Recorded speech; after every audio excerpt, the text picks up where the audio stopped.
Meeting is now streaming live on custom live Okay. streaming service. Okay. Yeah, so we're live on Facebook as well. Okay. All right. So So it's great to see you. yeah. So Achilles. unlike last week, I think we should definitely start with something that's more that's not so techie. I was Right. watching a show. It's the same show that I was talking about last week, which is called Outlander. It's called what? Outlander. It's a I don't know what the original network for it is. Outlander. It might have been Showtime. I'm not sure, but it's on Netflix right now. You can watch, Okay. the 5 seasons of it, and it's a really good show. I'd heard about it from a lot of people, but I was like, I'll wait and see. So I started watching it. And there's 2 things from that. One is that I think it's such a great thing that you offer in the sessions where they talk about movies and podcasts and TV shows, because people, it's something that people can really sink their teeth into. I think the idea of reading a book, which is always also a good option to have, but it can be very intimidating for people. So the idea of when you're watching a show, you get invested in what the show's talking about and who the characters are. You want to know. It's almost like you get to kind of eavesdrop on what people are saying. So, and as a writer, it's awful that I watch as much TV as I watch, but I love television and how the stories are crafted. So on this show Outlander, that's the show where they had the guy tried talking to the king and all the French people were laughing at him. And I was like, I don't understand why they laugh at him. And this time there's a different part of the show. They're not in France anymore, but there was a kid that was in France that they brought with them back to Scotland. And this British army's stomping through Scotland, trying to take stuff over. And they see this French kid and he's saying to them in a French accent, "Oh, I'll beat you up. You don't scare me, you don't scare me." And they called the kid a frog eater, which I didn't understand why you would call somebody who's French. That's the only thing that made him different than anybody else, that he was French. Like, "Oh, we'll get you frog eater." And I'm like, do the French eat frogs? Yeah. French people are usually nicknamed, or they're I think English people call them frogs, because we have a special dish where we actually do eat frogs. And so the British I think that Chinese as well eat frogs. Well, the Chinese, I mean, their palate goes for a lot of things that are different than the difference. Nothing wrong with it. Every culture has their thing. So like I think for them to have cats and dogs, maybe depending on what area, I'm not 100% sure, for them is normal. But then in India, for them to eat a cow is like insane. Whereas in the United States, that's like, the main course for so many places. Because I went to a Chinese restaurant, like a Wuhong, I think, a Chinese cuisine restaurant. There's a restaurant, Wuhong Chinese restaurant, here in the neighborhood, and it's really good. And they offer I think it's soup, frog soup. Okay. And well, and here's the thing about watching these shows, because I know when I moved to Australia, before I moved there, I was watching all these Australian shows, not because of the language, obviously, but to just understand the culture. And that's the thing with these TV shows, that it's not going to give you like an actual real experience of whatever, sure. But there's like, I know that if I was going to go to France for vacation to visit my sister because she wants to go there so badly or whatever, that the word frog, whatever that word is, at a restaurant, that's something that I would need to know, because that might be on the menu and me not understanding that. Oh no, it's almost never on the menu. So it's not on the menu anymore. It's very rare. I'm not sure which region exactly offer frog. Oh, so if you go to Paris and you're at the restaurant, they're not going to have frogs. But it's very rare. But they will offer a snail, escargot, like escargot, yeah. Yes. That in like high-end restaurants, and brasserie, like Parisian restaurant with terrace, they do offer that type of dish. And is it true that the again, this is all based on the show, and the show was they were showing France from 17 yes 46, something like that, like back then. But even back then, that sex in France was much more Oh, liberal Oh, yes. than Yes, the yes, United yes. States. Oh, during the medieval era? I guess, but then Um, then made me wonder. Even now, like they say, like the French, that people make fun of the United States for being so prude, for being so conservative about nudity and Oh, yeah, yes. stuff Oh, like that. yes. Nudity up until maybe a decade ago wasn't a big deal. Maybe 2 decades. You'd have nudity in movies really often. On people going to swim completely nude, uh, and nobody really cares. Nobody makes it a big deal Like a about it. nude beach kind of a thing. Or even just going to swim. Just taking everything out In a and swimming pool, like at a swimming pool type thing? at a beach. At a beach. Yeah, yes. Okay. Not at a swimming pool. Yeah. Okay. But Germans are also very liberal in that sense. I think they've got lots of nude beaches. They love it. I mean, northern people, they also are very liberal. That's actually what made me think, like, wow, that must be so exciting. The casual Saturdays when people are discussing the differences in how the cultures are and what they Yes. do over here, what they do over there, and how everybody does stuff different. Because I had just no idea. And I would, to me, it's so strange because I think French culture and German culture, I would imagine, like you're saying with the nudity and stuff, I would have expected that more from Latino countries that are very much Oh, more, no. but they're not. Like you Oh, can't. no. Latino are very conservative. Yes. They But they are Christian, and yeah. if you were to go to a German birthday party, that party, the way that people handle stuff is very conservative. They're not all bigs with the hugs or the kisses on the cheek. That's not that culture. But for Latinos, Yes. you get all this affection, so forth. So to me, Right. it seems so interesting that one but culture has all this affection and so forth, but then Exactly. this other culture is more open about the Nudity. nudity. Yes. It's crazy. It's crazy. Yeah. Exactly. I had a friend, actually the brother of one of my best friends. I think for his 18th birthday, so he invited everyone to his house, and his house had access to a river, and they decided to, they decided to go and swim, and they just went naked. And then he was a very funny guy, very very smart guy, Albon, if you hear us. and he came back completely nude at his party, like this, and saying, hiding his The nipples. nipples, just like to joke around. Oh my God. Yeah. But apart from that, he was a very conservative guy, an engineer, doing everything by the book. So he was a conservative guy, but he did that thing. Well, and that's what I think that is so interesting, is that just like with cultures and with people, how people break things down in their mind, like what you decide defines a person and what doesn't. So some people might think what defines me in terms of being conservative is how much clothing I'm wearing and so forth. And another person might feel like what defines me is how conservative I am about, how I feel, my emotions, who I care about, showing affection. Like everybody has their own thing. And I remember like with not to go on a whole political thing, but I remember somebody was saying that that Trump, the first time he was running for election, and that he was talking about how America was such a mess and so forth, and he was going to fix it with all the, with the money and this and that. And people are like, how can someone like that think he's going to fix America with just money? And I told that person, I said, well, it depends on how you look at it. Because if someone asks you, how are you doing?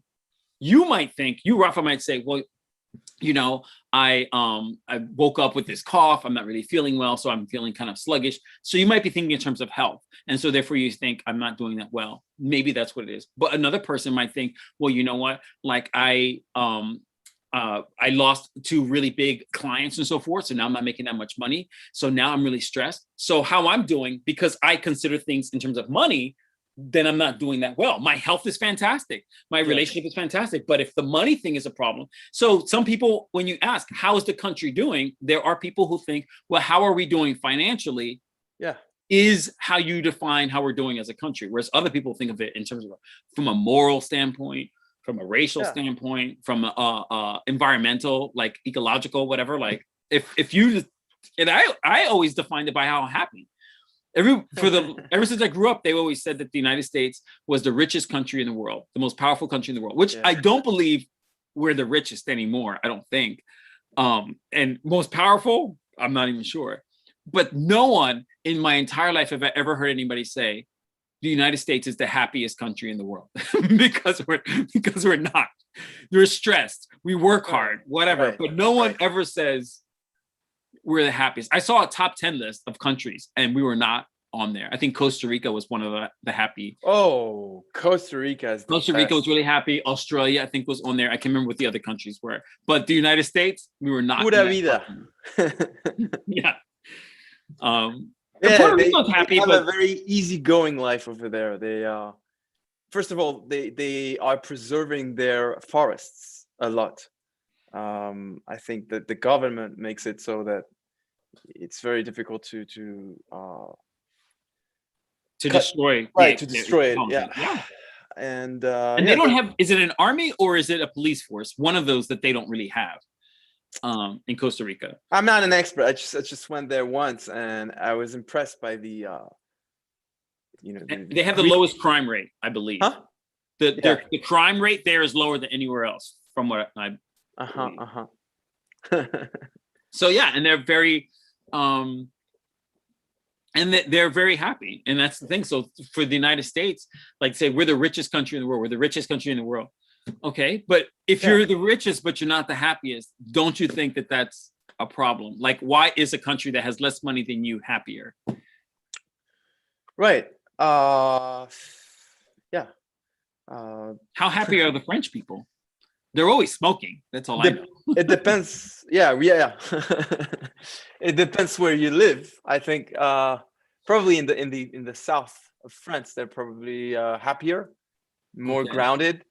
They they have more sunshine over there than in the north of France. Oh, but okay. The north as well. Like north of Paris, there's a city, Lille. And I heard that people from Lille are very happy people, even though there isn't much. I mean, it rains a lot. Yeah. How often were you, like before the pandemic, were you going to France? Every year, yeah. Oh wow. Okay, I didn't know. Yeah, I try to go there to visit my my folks, and also to see my sister and her family. Because she lives actually in Singapore, so I don't get to see my family often. For some reason, I in my mind I thought you were an only child, but I think you did tell me you have a sister. Yeah. Yes. Is she a lot like you, personality wise? Oh yes. She is a lot like me, personality wise. She's got a lot of energy. She's very impulsive, very she gets things done, you know. Yeah, we've got common traits. Okay. Yeah. I see that. I can imagine that. Yeah, because you definitely are impulsive, but you do get things done, because I try to change, though. I'm trying to change. I don't know if you can ever change your character in your life, but I think that if someone is impulsive and then another person is very, very cautious, right? Between the two, I think the impulsive is a better way to be, in that you will get more out of life that way.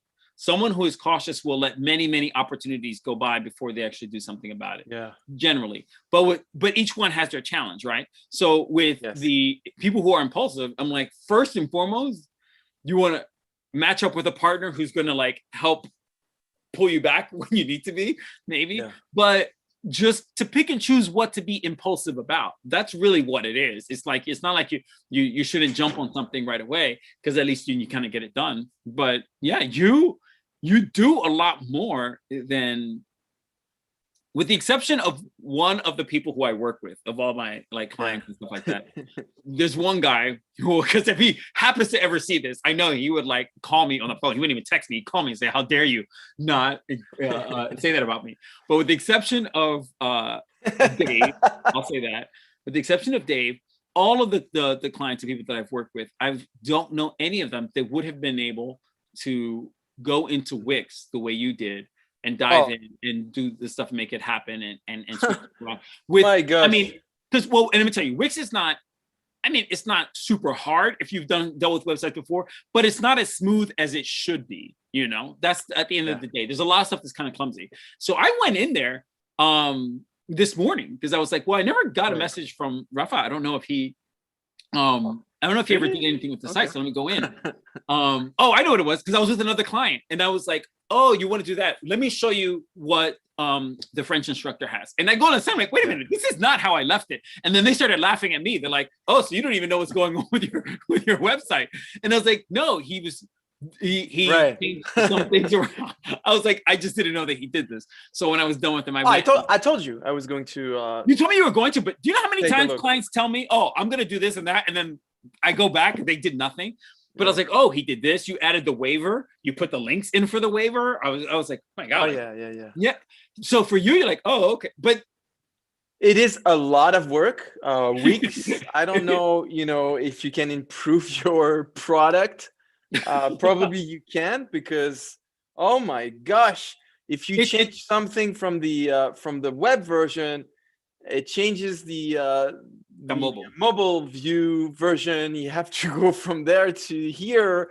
You have to align everything. It's not very easy to do that. My gosh. It's a lot. We're talking about 3 pages. 3 pages. I saw that. Or maybe a couple of more, but. Well, I saw that. No, that right now on the menu bar, I saw there was just my French community. All right, let's keep it simple for now. There was instructors, and then there was the apply. I saw those 3 things, and I was like, okay, but I was like, well, we'll visit that and figure out how to choose it. I cleaned up some of the pages, and I said I can erase some of the stuff, because for me, it's I'm used to that site. And the thing is that there was a time where you wouldn't be able to do anything on the mobile version. The mobile version just looked like crap, So the fact that people even have that option now is like a step forward.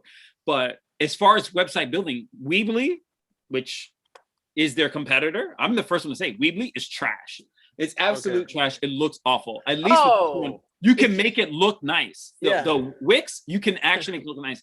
The only thing I would say is that you want to the goal is to just get that website to have a standard look, right?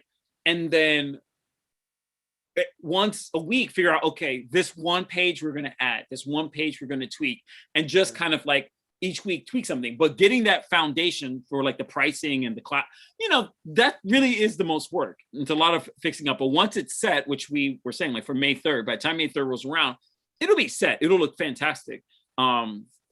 On the mobile and on the regular laptop version, it'll look great and it's fine. But it is, but I think do you feel like it's helped you really clarify your own services, rules, guidelines, policies? It really was helpful in terms of presenting an offer that is more or less clearer. For example, I decided to forget about the casual Saturday option. Let's just keep it simple at this stage. Let's just keep it simple, because we're small. We're not trying to become huge, but we're trying to grow and see if that format works from word to mouth at the beginning. And having a website that lays it out there in a more or less presentable way is foundational in terms of getting more people to figure out whether this offer could interest them or not. Right. And so with that being said, the do I have the all of the approvals necessary for those photos yet, or are we still? We do have everybody almost. I think almost everybody, maybe except Andro from Argentina, Okay. whom actually I didn't send him a message. I didn't follow up with him, so All right, so you can check with him. meet up. And God, Yeah, so that's good news. Everybody is on board. Let's see, messages. Yeah, everybody is on board. Folks told me that they would join happily on. okay, and so May. and you That's and I remember there was an issue because I didn't know, I didn't have something that represented the rubies. So if who are the people that have said you can use my photo that are rubies? All right, so yeah, let me check that out. Because I guess all the ones that I kept picking were baby warriors. Um, And I might have even mixed some of them. Now, here's the thing, like, well, I guess if we're gonna show a photo of rubies, we really should put actual ruby yeah. in there. No, I think Shambi told me that she's okay. Nilay as well. Maybe Kaiman. I didn't hear from Kaiman. So I think that also Brady, I didn't hear from him, but I can reach out again just to follow up with them. Brady and Seth. But other than that, everybody else, Joan, Divya, Shema, Luda, Kevin, Jean, yeah, everybody else on the pictures. But yeah, let me reach out again and make sure that we have them on board. Okay, and so your mom. Yeah. So It's fine. It's fine. Yeah, Isabel's bio right now, it just where it says instructors, all we see is she has one sentence. Okay, yeah, because I was supposed to do that. She asked me to do it. Oh, so and I didn't do it. Yeah, they. Oh yeah, I see. You moved it a little bit, right? You Yeah, I cleaned it up a little bit. now. Right? I put okay, and now if you see here on the website, like it says here, my French community, because you just had it in it was like capital and lowercase, right, both, right, so right. I made it match. But this could just say home, if you want, because the my French community is up above, so Right. it could be just home, so that people Yes. know to get to the general information. But I like the simplicity a lot of this, the instructors and the apply. And then you see what these classes are. I think that looks good. Yeah, So then, yeah. this become your own master. I love it. Right. I think that's very clear. I don't know why this is being pushed into the title. That looks weird. Oh, it disappears. All right. I did that actually. So yeah. Well, it works as long as it disappears, which it does. That's fine. Yes, it does. Yeah. The waiver I think is smart. This waiver 1, 2, and 3. Oh, you improved it. Yeah, I think you improved everything. I'm looking at it on the phone as well because I know how much of a hassle it is. Well, I haven't gone to the phone yet on my part. Like some things some shifts here will also shift on the phone, but I didn't go to the phone until we looked at this and really saw like how it looked and if there's going to be a change or anything like that. This thing with the waivers. So are these 3? I like that you added another tutorial, but Emmanuel, yeah. This waiver, are these 3 different types of waivers? Yeah, the number 1 is like a waiver that is very standard, a standard waiver. I'm not even sure what it is for. Well, that was my question, is that would the typical person have to sign all 3 waivers? Yes. Yeah. Okay. Yes. So, I don't want any headache with legal issues. So oh, I see. I mean, there's nothing wrong with these waivers. Number 1 is a very very standard one that if you ask a lawyer, they'll explain it to you. And Joe explained it to me, and I forgot about it. It's basically when somebody wants to sue you for no reason.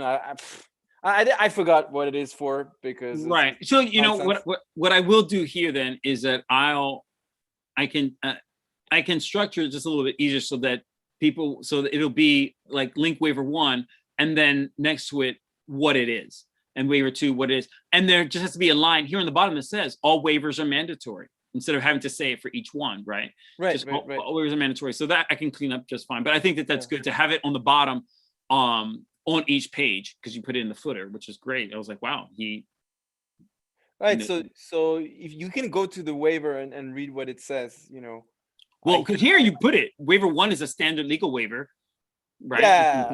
Waiver 2 is designed for the private recordings. So exactly. This would mean that we wouldn't have to chase anybody down for photo permission anymore, right. Which is great.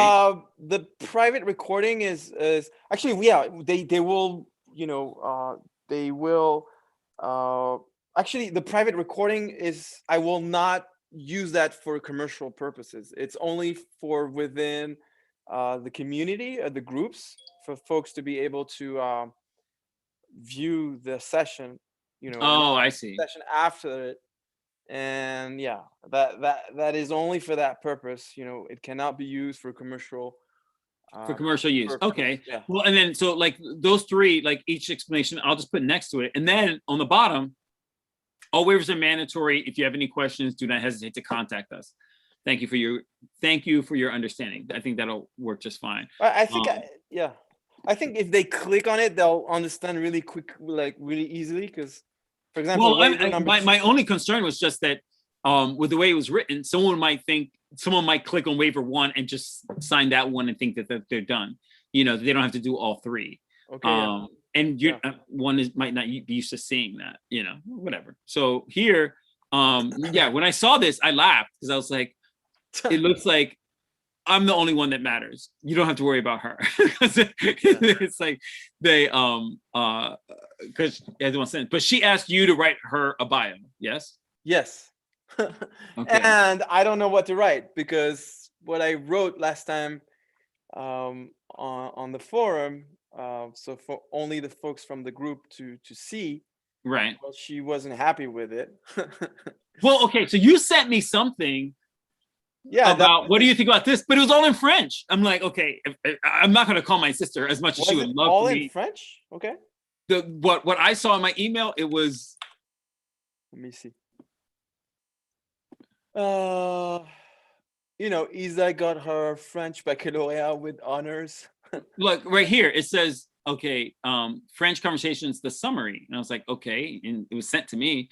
And I'm like, I don't know what I'm looking at. And I was like, oh, he's talking. Wait, I still don't. I'm like, how am I supposed to understand this? I was like, it looks like a lot of conversation. I said, are they talking about me? And then I was like, I still don't know. It didn't. Yeah, that you can probably unsubscribe from that. These are probably. But is this something I'm supposed to know? That was my question. No. Oh, okay. No. What I wrote, and maybe we can work on that for a few minutes. I said, Isa got her French baccalaureate. I put the year, but maybe she doesn't want to put the year, with honors. At the time, only 4 students in her class made it. It was the time when actually it was difficult to succeed at your French baccalaureate, and she got it with honors. And then she was in literature, so it makes sense, everything on her end. Well, I mean, here's the idea I would say behind what you could write for her, is that imagine if she were getting an award, okay, and you were introducing her to receive this award for her career. What you would say about her, yes, is what would be her bio, in terms of like, this is just to show, how much value she brings to whatever she does. You know, there's a little bit of history there. There's a little bit of personality in there, but you know, just and that what you would say to that group. And here's the other part to that is that whatever you would say to introduce her for this award, she probably would not like. Most people don't feel comfortable with the stuff that's being said about them when they're being introduced to get an award. That's just, I mean, that's just the reality of it. She's comfortable with the fact that we're going to write it, and then well, yeah, that's true. Yeah, like if I had to write one about me, oh my God, I could write a whole book about like how about all the things. All right, so if we want to write something in with that spirit, with that in mind, we can mention that. I don't know. I was, what I wrote initially. Let me just read you what I wrote. What I wrote initially, and then we can adapt. Okay. She was a student of. I don't know how to say that. Langues orientales. It's actually French. So. Is that a school? She studied foreign languages. She's fluent in I don't know how many languages. Eastern languages. Well, actually, that is an important detail. How many languages does she speak? I just thought it was French. I think that between 5 and 7, something like that. Like she can speak a little bit of Russian, German, fluently, French, English, Spanish, Italian. So that's 4. Okay. And I think she also studied Arabic. I think, I'm not sure. But yeah, she did it a lot. She went to a university that is specialized in Eastern languages in Paris. All right. So let me just pause you right there. Hold on. Can I just take my pullover off? I'm a little. Oh yeah, go ahead. Yeah. 1 second.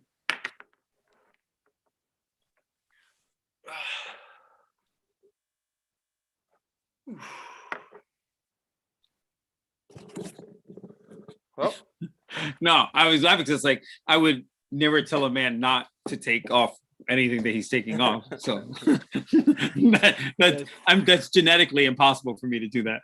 No, okay. So what you I'm with you. passed really quickly, but that it's really really important is that think of it this way. Yeah. The languages that she knows. Yes. Will imagine the difference it'll make if one of the people interested in joining my French community. Yes. It makes a huge difference. Only if they only speak German.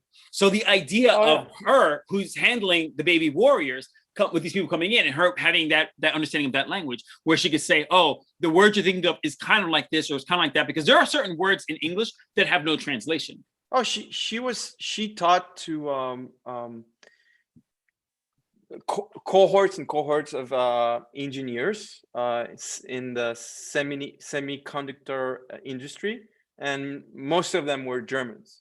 Okay, so that's why it's important when you say, I don't know, 5 or 7 languages, we need to know what those languages are that she's fluent in, because that's a really, really big selling point for the person who's handling the introductory level of your community. Oh, she's gifted with languages. So I know you said French, English, Spanish, Italian, and Italian. All of that for sure fluent, like 100% fluent. Okay, and then so the next time you speak with her, ask her about. Well, I know like German. She's got German. She can speak a little bit of German. She can speak a little bit of Russian. She studied Russian, actually, at the university. And I think Arabic. She studied, I think.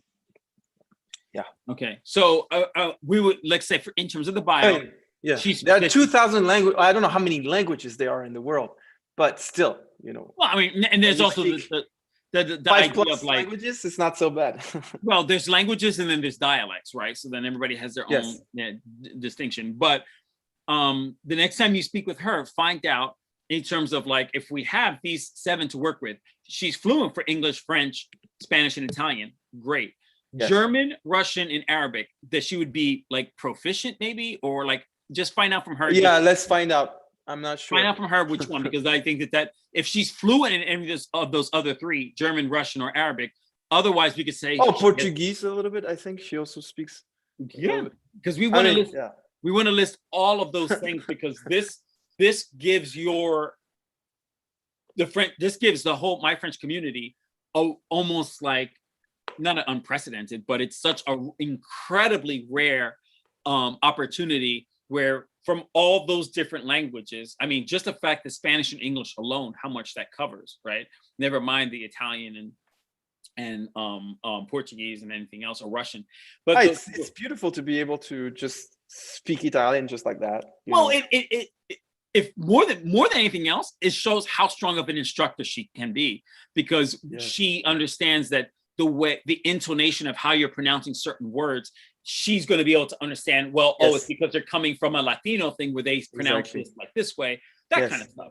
So, and it makes me to think about. I think she studied a lot literature in her in her university years, and she knows a lot about Shakespeare, for example. She could she could recite for minutes and minutes of Shakespeare, which is it's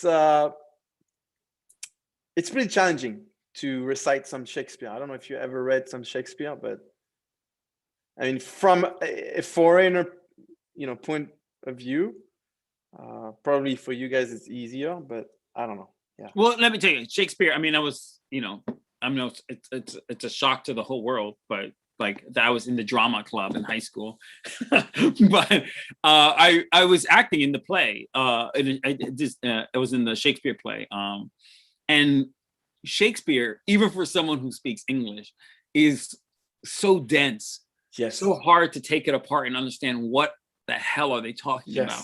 And that's if you speak imagine English. For a foreigner, someone who's because there's so many words that are in there that are not used in conversation in the United States. But at the same time, it's beautiful. It is beautiful, but it's like poetry. It's very dense, and you have to kind of like, and just like poetry, you can't read it for just what's there. You have to understand what is it that they're trying to say. Exactly. So just the words aren't going to tell you the whole story. So so I definitely know that Shakespeare is tough. So anybody that studies Shakespeare, their level of English has to be pretty high up there. Let me ask you, do you know why she wanted to become a instructor? That's a good question.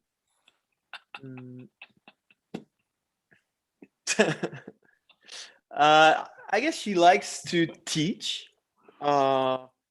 She likes to help others a lot. Was teaching her original plan? Because half the teachers out there ended up teaching by accident.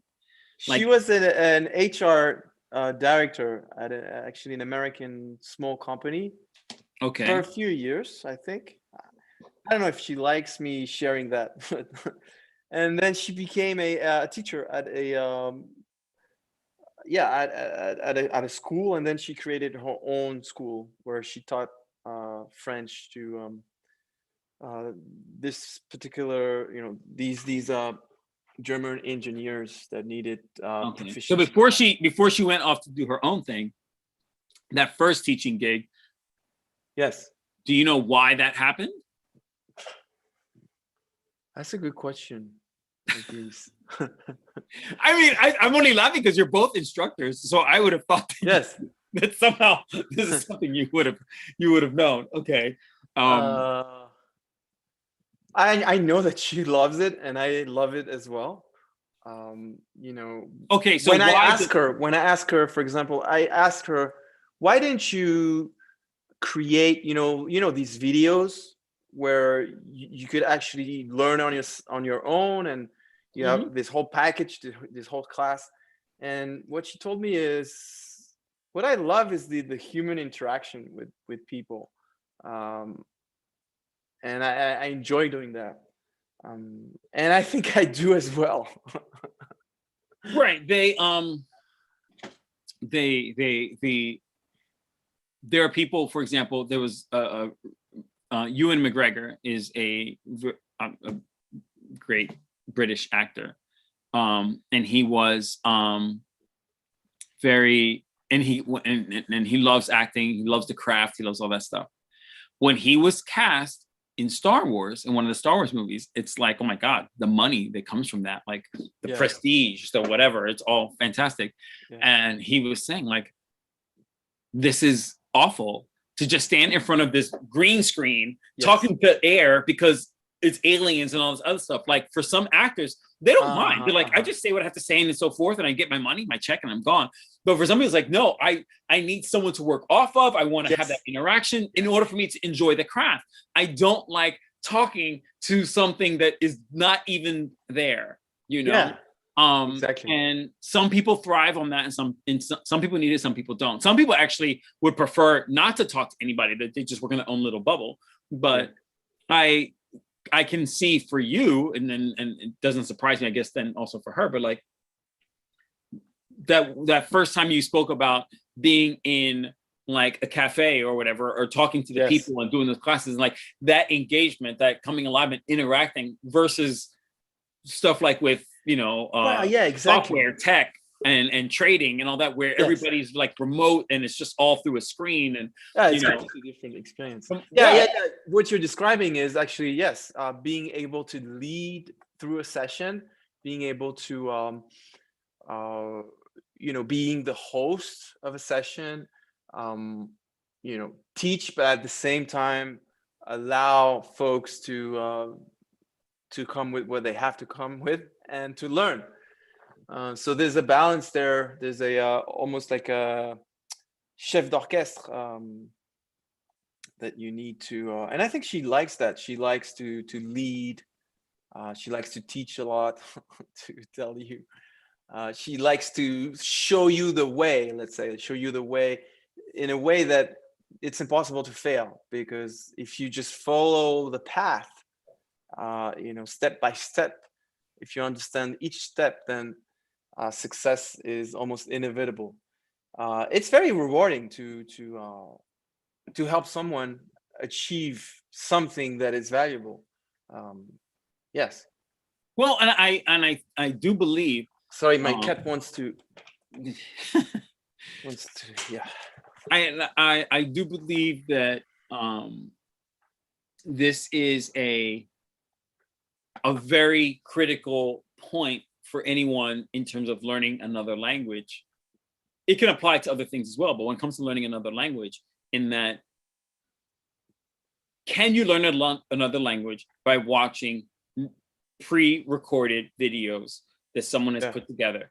Is it possible? Of course, and you go ahead and you watch these videos, you learn and all that. Sure. The engagement of having somebody interacting with you and having that conversation, it brings a level of customization that no recorded thing is going to provide, because you don't know what you sound like, and a recording is not going to know what you sound like either, for that matter. You having that instructor hearing you and saying, oh, just kind of a little softer on this sound, or a little stronger on this. You have that kind of aspect to it. But there is for people who are putting out the product, I'm not going to talk about the people who are trying to learn the language. When someone's putting out the product of, oh, I'm going to offer you, sign up now and you get 15 of these recordings, and you go through them and you can watch them as many times as you want for X amount of money. And by the end of that, you'll be able to take, let's say, a test of whatever, who knows, whatever offering. What I'm offering you is information that you can then memorize, learn, or whatever. That to me is very transactional, right? It's just a transaction. But what you and Issa are offering is an experience. Is what you and I had talked about that first meeting, is that you want more than to just learn. You want to experience, the art of speaking that language. You want to experience the engagement of trying to communicate with the other person. So if the recording says, oh, say blah blah blah blah whatever, in French, and I think so it's, you named it My French Community. And it's a very good name, because what you get is a community. What you get when you go to a school, then you are connected to all of these folks who have been through the same journey with you, learned, been through the book, etc. But so I would make another distinction on top of that, on top of just the video course where you are disconnected from anybody, and this where you actually you have connections with others that you can use in the future. That's also very valuable. Like, you don't disconnect from folks that have been in your journey, because they have a lot to give you, and it's only up to you actually to go get that value. But and I keep on mentioning the Alt MBA that I did in back in November of 2019, and I want to add that dimension to the Alt French workshop, that we're inviting you to become an active part. And it's not only because groups are limited to folks, which gives you more time to practice, and therefore you're more immersed, and you're likely to make more progress or faster. But it's also because I don't see the instructor as, I want to change the paradigm. And I've said that several times, every time we talk about, but it's an idea. I'm still, I want to change that paradigm of the instructor know it all, and then you, the passive learner, that is spoon fed the knowledge. In the Alt MBA, Seth Godin doesn't show up. He's not even there. But who are the people who are there? Are the people in your class, the three other people, and you change every week, and you go through the same assignments. And this is the 21st century, and you can almost take any book, and really or even on the internet, you can get so much knowledge that is free on the internet, so much of it. So you don't need an instructor to do that. But that philosophy that you also have value to bring to somebody else, almost like in a workshop, it's not only you. In a traditional workshop, we have a common goal. Like, we are a group of 4 folks, and I don't know, we have a common goal, and most of the time, 1 or 2 of that group ends up doing all the job, and maybe 1 or 2 just don't do anything. That's not it either, because when you learn the language, if you don't do your own homework, somebody else cannot do it for you. But what it is if your peer listens to you and can tell you how to improve and give you some feedback, these interactions in the language, it multiplies your experience of the learning journey. Yeah, because when you're interacting with that other person, and let's say it's 3 other people, and there's someone who's like talking about, the time that they went to China or something like that, right? Yeah. But the desire that you might have to find out more about what they're saying, that will pull you out of this, but I don't know the language, I don't know this. You'll try.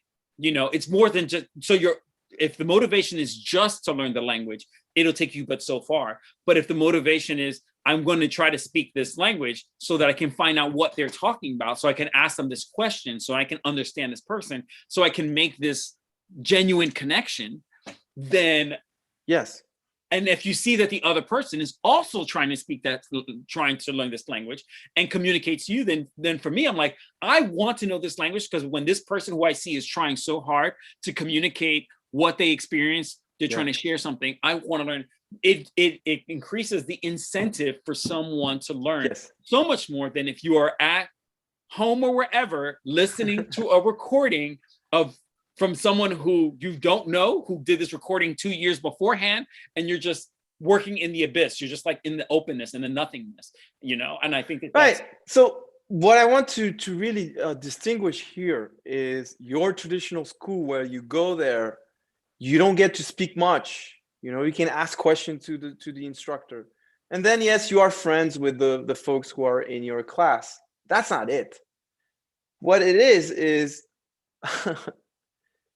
it's almost, if you're able to teach someone else something that you become yourself. You are able to learn the stuff that you're teaching. The best way to learn is to teach. I don't know if you heard that motto, but I agree. And I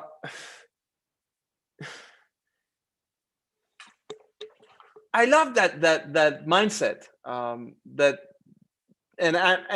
this at this stage is experimental, because you could argue that but you need an expert because it is a language skill learning. Well, not necessarily. I mean, that's why we have the instructors, like the coaches. But I kept on saying that I also see myself as someone who's learning from them. I'm a peer almost. I'm learning. That's why we pick subjects that where nobody is an expert, so that we pick subject from the internet. Again, everything is free on the internet. So, for example, we are picking a life coaching subject for Sundays with the Rubies, and by being consistent, it happens to be in French. So we discussed about these subjects in French. So we get better in our French by doing so. Even though during the weekend I will not interrupt, I will just let you to practice. There's a time for learning during the week where I interrupt you, I tell you the proper way, we explain, etc. And there's a time for practicing. So I love that concept, that almost the Buddhism concept, that in a class everybody is a teacher, including the teacher himself. And so since it's limited to 4, also people are not used to that yet, that habit of giving a feedback to someone, understanding what a feedback is, an opinion with somebody who wants you to improve, even though they might not be right. And that habit of exchanging feedbacks, everything in French. So every occasion is an occasion to practice your French when you give your feedback. And it becomes all of a sudden a journey where the stuff of your peers. For example, in my cohort of the Alt MBA, I know what they, where they're at. One is, I don't want to give examples, but I know where they're at in their journeys. I know, what they struggle with, and I try humbly to give them an opinion that might help them, and by mirroring.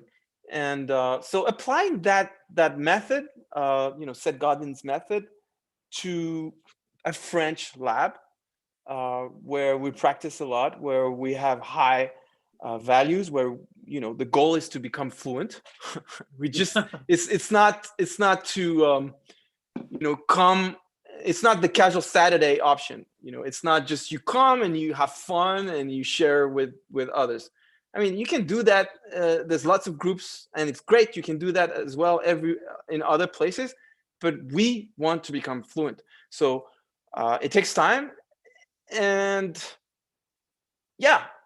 it takes practice. So that's the method that's the faith I go back to my French community with. Well, and people will, you, for any business, you ultimately want to create something that if That was a Martin Luther King quote, by the way. That's the faith I go back to the South with. Oh. Oh, all right then. Well, I mean, to me, the idea, the best achievement for any business is to create a service or a product that if someone has it or is using it, that if they decide to not use it anymore and go somewhere else, that they eventually have to come back, right? Because they think they can go without, but they can't. For example, Yes. I love music, and I, always had like the tape recorder, the Discman, right? The which was so great, the MP3 player, which was amazing, fantastic, so forth. But once the iPod came out, which was so much more expensive, but you had your Right. entire music library in this iPod, it was amazing, right? So It's so good that you have to have it. yeah, well, first of all, and Steve Jobs said, just because they don't know they need it, you have to make them need it, Yes. because Yes. so once I had that, and I remember I did not have much money when the iPod first came out, but I got an iPod, I was so happy, whatever. And when that thing broke, there was no way I was going to go back to using that MP3 player or the tape recorder or anything, or the CD player or anything like that. No, because I wanted this thing that could have shuffle, that could have all the playlists, that could have everything. I wanted all my music to go with me everywhere I went. Yeah. So I just had to have it. And so for me, when you and I first met, and you explained to me the real extent of what it was that you have and what you ultimately wanted to create, I understood that if someone were to go ahead and be a part of what is now My French Community, and they decided, oh, well, you know what, I'm just going to go back. I'm either go back to, or I'm just going to go ahead and try to just do these recordings. In my mind, there's no way you're going to go to those recordings and feel like, oh, wow, there's no way you're going to see this again. There is just no way, because you are missing out on so many things on so many levels. It's not even how fast you will learn French, because I do believe you learn faster through engagement than you do through listening and repeating, kind of a thing, right? But so it's not for everybody, because there are people who might enjoy just being on their own and having the video. There are people who are seeking for that. That's true. It's traditional. It's not for everybody. But what I love the most about the My French Community name was that it's the one that the community is the one word that you cannot use to promote a business that just sells recordings. You can do a business that's called Conversations, where all you're doing is listening to conversations. But you can't pretend that you can't tell somebody, oh, join this community of recordings. You can't. Community automatically tells you that you are interacting with people in a real way, live, in live sessions and all that kind of stuff. So I was like, the community, the word itself takes it to a place that a lot of these other things that, again, it's not for everybody, but if this is what somebody's looking for, they'll know automatically. If I saw something that said My French Community, I know that I'm not going to get this. Download all of the sessions now, and that's the end of that. Yeah. Also, what I like in that concept is the generosity that you need to come forward with, because if you go to school and you attend a class and then you learn and maybe you make friends, you're in a taking mode. You take things, right? Yeah, you pay for the service that is being offered to you. But what I'm trying to develop is something where you're giving. So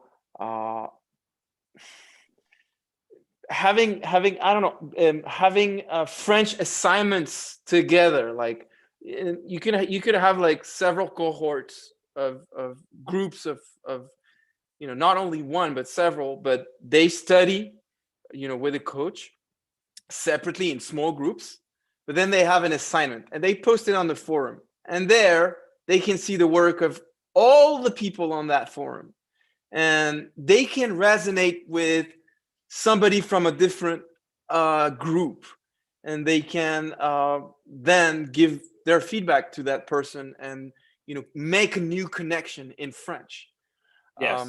And if it's not for everybody, once you've tasted it, you know, for me, it was really eye-opening, like this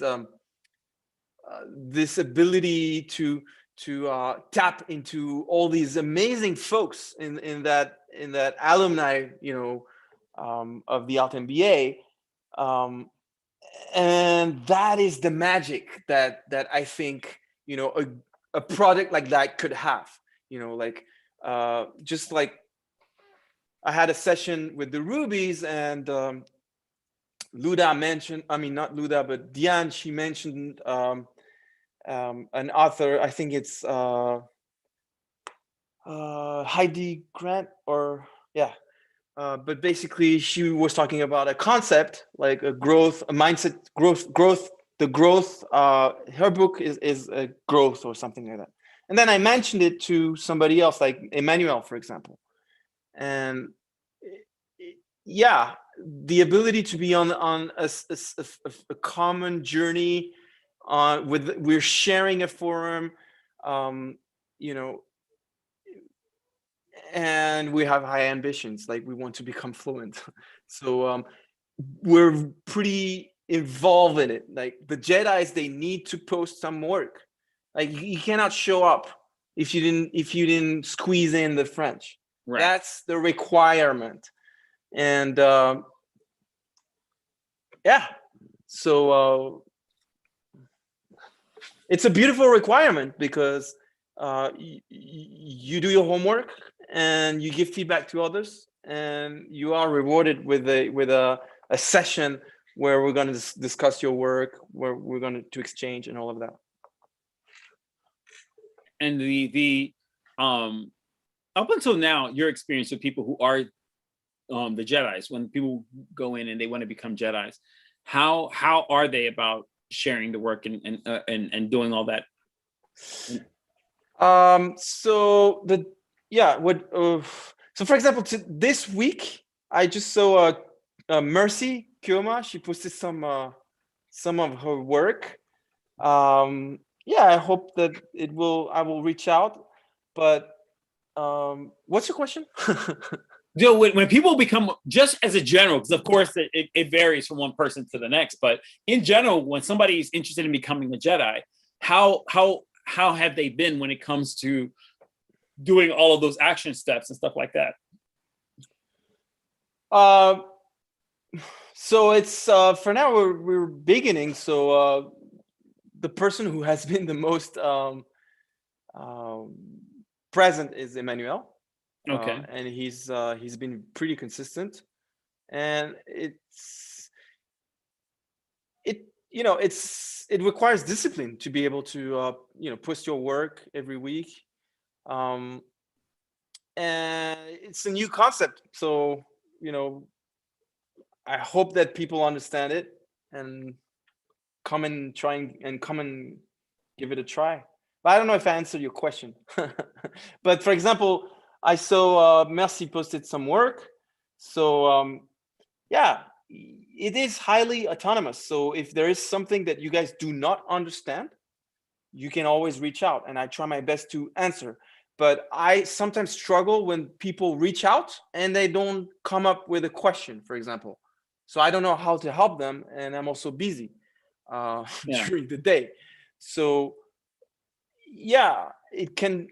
we try to put the website and to tell you what to do. So like some people like say, I'm going to be a Jedi and I'm doing these action steps, but then if they some kind of confusion, whatever that might be. Yeah. Okay. So the easy part is to post your homework, like your work, your topic. So I saw Merci, you did that, for example, but I didn't see any feedback from you to others. So if you have a question, let me know. You have until Sunday, so it's pretty easy. You go into the list of Jedis and you just take maybe the last piece of work, or any piece of work that resonates with you and you want to give a feedback. So right now, Emmanuel is the active user. We've had Navid, we've had other Jedis. the quality of the Jedi is what will make it successful. So I'm not worried. Because I honestly think that in the projection, like say for this next year, right? Let's say from May 3rd, 2021 to May 3rd, 2022, over the course of that year, as you have that monthly, gathering and so forth, as that picks up, there's I to me, some of those people who are like they've been gone for a while, they just come in to check in, blah blah, and they just love. I think the Jedi's will probably get a boost from that as well. For people who are just like, oh, just to kind of stay connected, where you could do it 1 week and then 3 weeks you might have to do all this other stuff. If somebody's on spring break from their regular classes that they have to do with university, that they're like, oh, I can kind of be a Jedi for the week and just kind of, I think that that's something that will definitely benefit from that and can grow from that format. I think it's really, really exciting, as well as the other stuff that we had talked about, where different corporations and stuff like that, or call centers that could use people who want to learn French, like to market it that way to them as well. I think it's a great thing. I could open more groups for like particular profile of people, like, but it will still be for people only. Right. It's a pretty new concept, so there's a learning curve, and I'm not really worried, because if I enjoy what I'm doing in the present, that is already rewarding. So up until I do have a plan, to grow it, but the timeline is I'm not really pushy at this point, except if I get the interest of some type of partner, in which case, I would try and have goals with a tighter timeline, and objectives and milestones and all of that. Right. But at this point, yeah, it makes me think of the founder of Twitch. I recently saw a video. He sold his company to Amazon for a little under $1 billion, and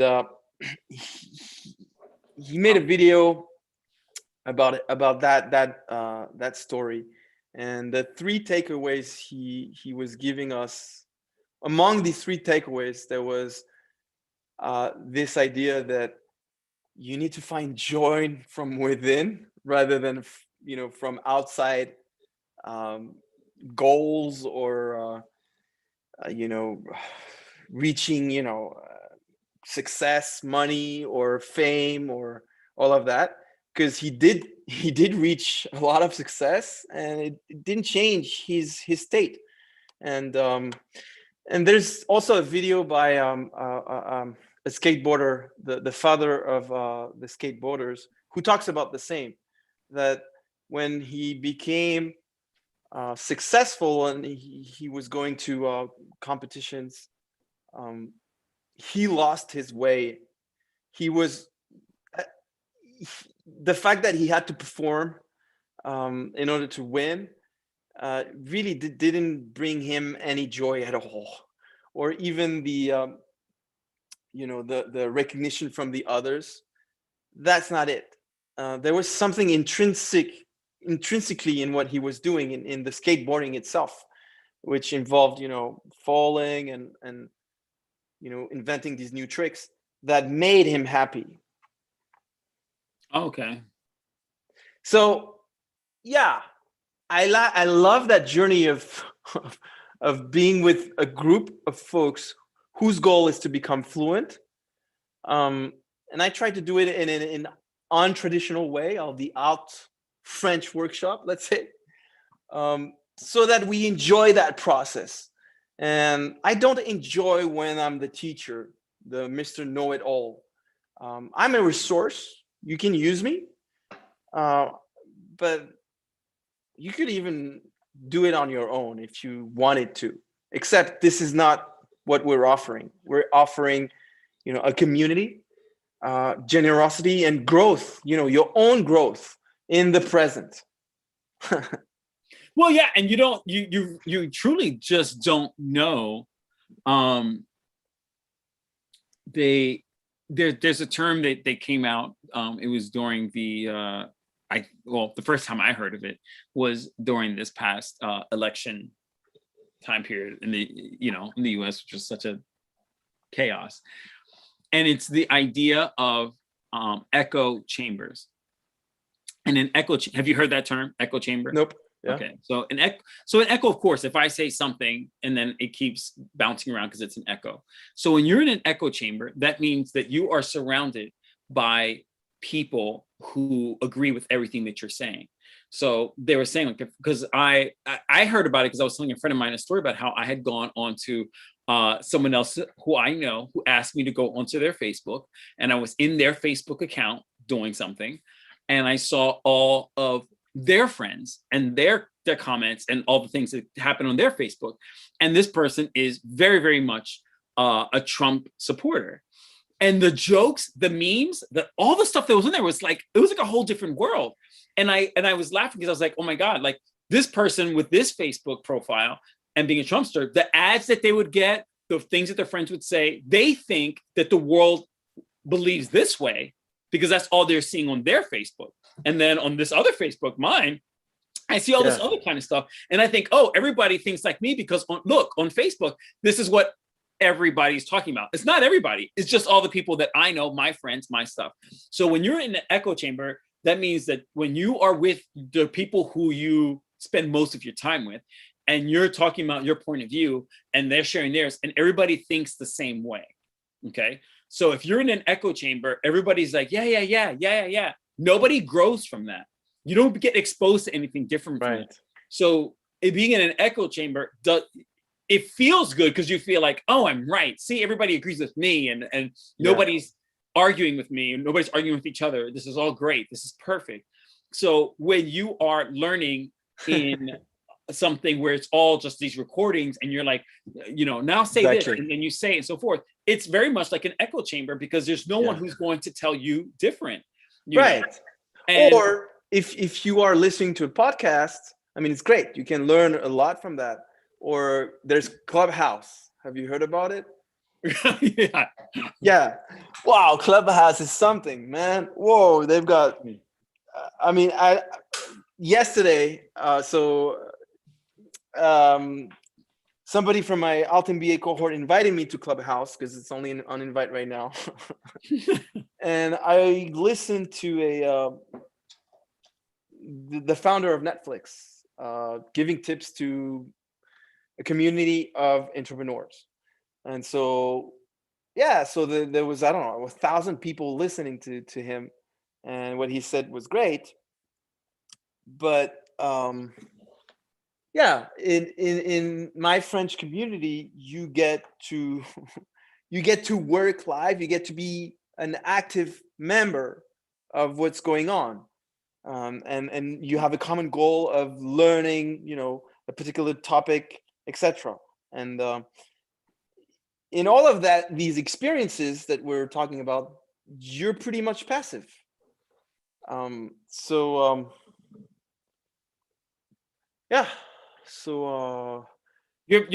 passive and you're not being challenged, and that's the part. It's that part a lot of times in life that where you would be uncomfortable. The parts in life where you would feel like, oh, I might be embarrassed. This might be a mistake, whatever. Those are the parts in where you can grow. Exactly. People, and people we are used to being comfortable, to sitting on our couch, looking at a TV, and blaming politicians for our world. It's a pretty passive way of life. And as you're saying, if you want to grow, you have to be comfortable. If you want to grow your muscles, you have to go and being balanced is always you never reach perfect balance. That is an ongoing journey. if you want to be balanced. So Yes. It's not like, oh, I got this, I have that, and now it's all well and good. It's, you have to go ahead and be balanced. Yes. And remember, like when I worked at a gym, and they used to the trainers would always say, like, oh my God, they would see somebody coming in, and I was like, they make all these comments, like, you can't really say that. They said, look, I already know that if you ask someone about working out and you ask, what do you hate doing the most? They will always say the thing that they need to do the most. Yes. It's as simple as that. And then I sort of, when I worked at the bar with those bartenders, where these bartenders, if you saw them like you're seeing me, big chest, shoulders, the bicep, they were amazing. They're beautiful from here up. But then you look at their legs, and they have these tiny little legs. Not all of them are like that, but some of them are like that. And so, but that's not balanced. But then it's not balanced. But guess what? As a bartender, this is all people were seeing. And I was like, oh my God, I love your chest. Oh my God, you look so good. And this is all they cared about. It's all people talked about. So they kept doing this, and they kept building up this part up here in the front. But then whenever they would come from the gym, or if once in a while we would go to work out together, and I would say, okay, I said, let's do legs. I hate doing legs. For me, I've always hated it, but that's why I always do it first. My first thing in a workout, if I'm going to go like 4 times a week, my first day of the week is legs, because I need to get it out of the way, because that's what I need the most. Sure. So when I would say to them, hey, let's do legs, they're like, oh my God, I hate legs. No, I can't stand legs. But that's what they needed to do the most. So that area in where we have the most potential for growth, ironically, is where most people will shy away from.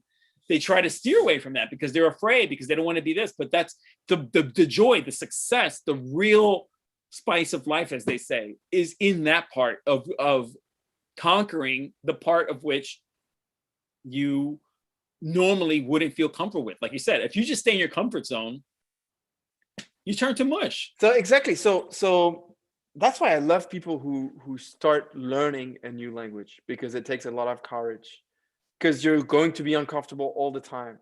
You think you know better. I mean, I'm learning Turkish. And at the beginning, I was such a jerk with my tutor, Dila, if you hear us. Now we are on really good terms. Wait, so how I was questioning everything. No, this shouldn't be this way. But hello, it's a different language, and therefore it's not going to be the same construction than your language. So you have to let go of that. And then so you were like humility. What they say. They always say, at least in the United States, that doctors are the worst patients. So yes. You, as a language instructor, right, learning a language. Oh my God. Okay. Oh, it was horrible, but now I improved. So okay. It's making me a better person to be on that journey. And as you said, it requires balance to keep that shape, like to be in shape. And we're almost talking about the brain here. That when you learn a language, I think it's Emmanuel who was saying that it actually does make you a better person in some ways. Yeah,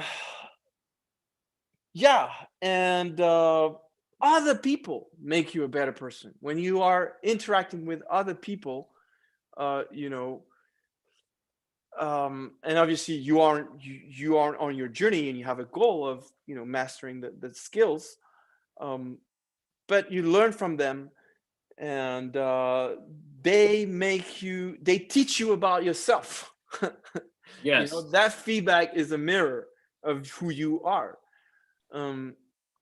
So yes, if you want to be comfortably sitting at the back of a school, that's not the place for you. If you want to be comfortable in your seat and learn and doing it with something else at the same time, that isn't the place either. And it's perfect to do that as well.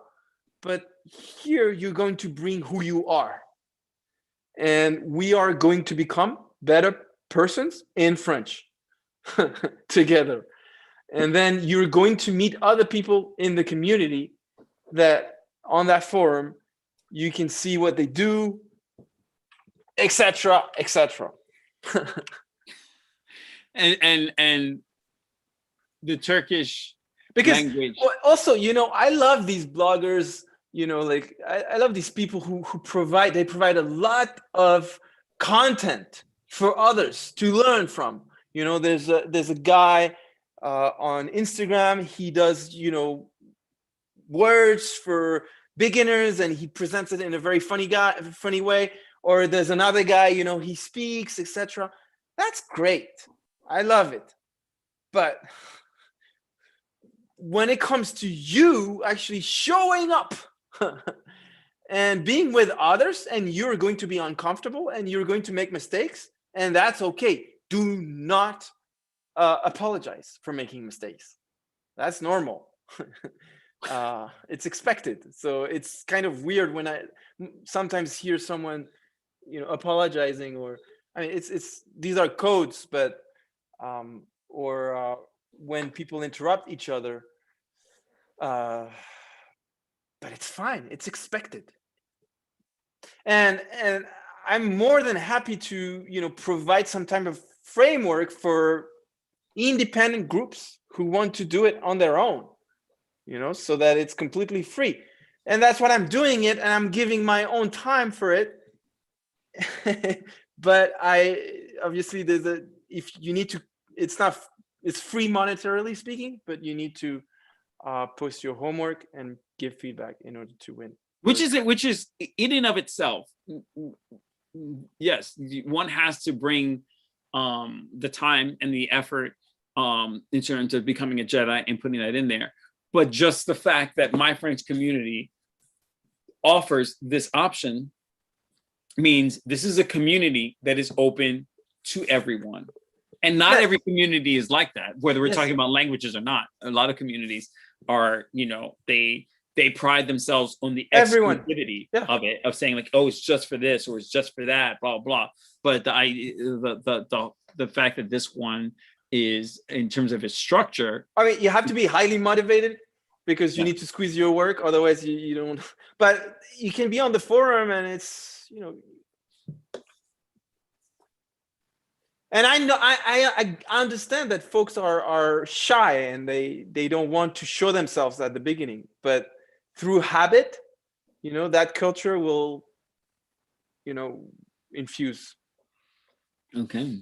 And the thing for May 3rd, do you how has the response or the feedback been for that, in terms of people when you've spoken to them about it? Are they do you have any sense of what that turnout would be like, or what how are you feeling about the event? So I reached out for the pictures, and most of them, they said, yeah, they're looking forward to it. I changed the time. Seth cannot make it because he's going to be working. But yeah, I had to change the time because of you know, some folks could not make it at night. You know, they have people from Russia, from Turkey, from Australia. So you know, it's just, it is what it is. But it's the nature of it. Yeah. So we'll see how it turns out, because I know it's going to be chaotic. I know it's going to be nonsense because when you have lots of people in a Zoom call, it's just impossible. We've done that with my wife for the New Year's Eve, and it was just and nonsense, but it doesn't matter. Okay, so that's one thing that I would say, like, my recommendation to you, because I did that for New Year's Eve, where I had that New Year's Eve party, and me, very naive, sent that link out for the world. Anybody who wants to come to my New Year's Eve party can just click on this link and you're gonna pop in. Absolutely anyone. And guess what? Absolutely anybody did. Like, it was just the most random people. Nobody knew each other. Some people were like this, like, oh yeah. And mind you, I kept muting one person and she kept unmuting herself because she had so much she wanted to say. And not say to the party, say to me, Achilles, when are we gonna hang out? Achilles, when are we gonna I was like, girl, I'm hosting this event. We can't do. And she would just keep, because she had been drinking, which obviously did not help matters any, but so I kept doing that. So she's like this. And then there were other people that were like this, like back here, just watching. It was so creepy. It was really, really creepy that they were just, the whole time they weren't. Hold on, I cut you off. I have an idea then. Maybe I can invite someone who's French, like a guest. Yes. And they can talk about something that is interesting about them. Okay, well, cultural thing. I don't know. Okay, well, I will tell you this. Like, this is one thing that I'm not saying you have to do this, but maybe it'll spark an idea.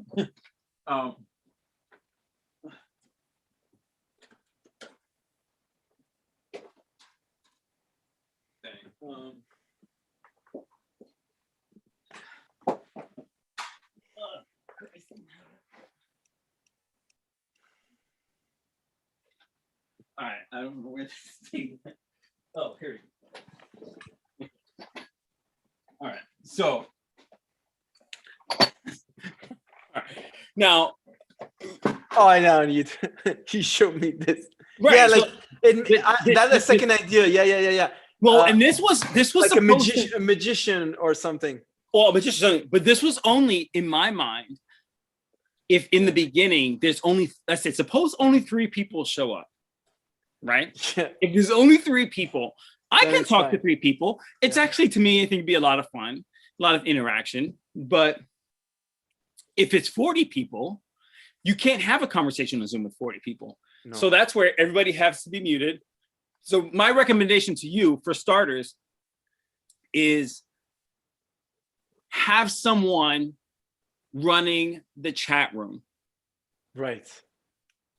Because you might not necessarily think of it right away, but it's like if you're talking to Zoom, you're like, oh yeah, the website. Oh, go, you can, and you just that person will have to be there ready with the links to go ahead and throw the link in for the website. That's interesting, because I think we could have like a couple of questions for folks and they could answer in the chat.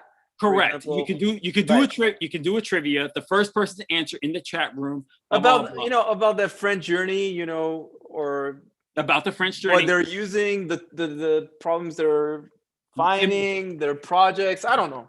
And the other thing that's also very important, because on the first Tuesday, how they feel on the first Tuesday of the month, that night I help one person run their class. They do a class like with the Zoom and all that. And while they're doing that class, I'm in the chat room. I run the chat. And so if they need the link to her Instagram, to her this, or to her website, but also if they want to ask a question, but they are too afraid to say in front of the whole Zoom, or because the Zoom is too noisy and loud and everybody's running their mouths and whatever, you can in the chat ask something to you directly so that the other people don't see it, right? You can just do the direct messaging. So and then you tell kind of exactly. So what person. And I always say, unless you tell me otherwise, when I ask your question, I won't say your name, because some people, for whatever reason, want to be anonymous or private or whatever. They don't want attention drawn to them on the screen. That person who's sitting here back like this, right. Just so whatever, it's fine. So having that person run the chat, somebody who speaks, I guess, French and English, I suppose. It takes courage. It takes courage, because this is like lots of people there. It's lots of people, but somebody might frightening. It's very frightening. So some people, you might be talking about something and somebody wants to know what you mentioned, a book, and they want to know what that book was. Then in the chat, they might ask you that question, and you you just keep telling people, oh, if you have any questions, you can just put it in the chat. So and so will let me know what the question is. Blah blah blah. Because guess what? You can't be in the chat. You honestly will not have the time or the attention to do that. So you want to have somebody in there going ahead and asking that. If there's information that you want to put out there for other people, there's this thing, or there's this great podcast, there's this whatever, so-and-so is going to put the title of this book in the chat in case you guys want to get that answer to that. So that's that. If I had that for New Year's, because guess what? I didn't. In New Year's, I was doing the trivia and running the chat, and people were putting their answers so fast that I was picking the wrong winner because I didn't scroll all the way up like I was supposed to, and all this. It was like, it was a whole mess. You're right. I think there's a whole game with the chat thing and having an agenda. An agenda, an agenda that you might not have to use, but you need to have it there just in case. If you only have 3 people show up, you won't need the chat. People will just talk to each other. It'd be like it'd be like one of the a Ruby session, just 4 people. Great, fantastic. But if you have 17 people pop in there who don't know each other and therefore might not feel comfortable enough to say something, then they will use the chat plenty for sure. And that's why somebody has to run that chat. I don't know if it could be Nilay or whoever, but if I spoke French, I would say, oh yeah, I could do that or whatever, but I don't speak French, so I'm here to feel good to you. I don't, all right. How many of the people that do your thing speak English? Do you have people who don't speak English but are members of your French They community? all speak English in my case. But they should, I mean, in the chat, they should be doing it in French, I would think. I have to ask my sister if she's going to go to the thing on May 3rd. So right. So to summarize, so the party is on May 3rd at 1 p.m. Eastern time. If you ever have been in any session with me or Isa, you're welcome to pop in and to learn about the others in the community. Yeah. And a way to engage with other people and stuff like that, you know, to have the fun kind of trivia where it's like, like, how does one say frog soup in French? You know, that kind of thing, sure. But then there's also the icebreaker that somebody had where all they did was they said, just so that we can see in the group what everyone is like, who prefers the sunrise or sunset? And you just type in the chat, sunrise or sunset. Yeah. And that's a good way in the beginning as an icebreaker to get people used to the chat and just typing in there and they kind of get familiar with it. Sunrise or sunset, I can't remember what the other things that they had said. That was either, you know, you can maybe I'll prepare something. I'll prepare something and I'll send them a video or something like for the something kids, to it was think like, about. Netflix or YouTube? Like that was a question. And of course, all the kids were like YouTube. And I was like Netflix. It's a little bit like, you know, like the format that I have for the baby wires, the Google Translate session. Baby wires that I tell them, you can come as you are. You don't need to prepare anything. It's going to be a lot of fun. And it's going to be in French 100%, even though, you know, a couple of months back, their French was not good enough to have like a fluent conversation. But thanks to that idea of having Google Translate on your end and your instructor sharing Google Translate, it makes it possible for the conversation to flow and you don't need to know every word. Well, same idea for the party that I could, because for that format, usually what I was doing, I was preparing it with, you know, some content that I usually find on the internet, some inspiring content. Right. So could be a TED Talk. You with that kind of a format, like what you have, even if the thing is supposed to be an hour, like I thought my thing was going to be an hour.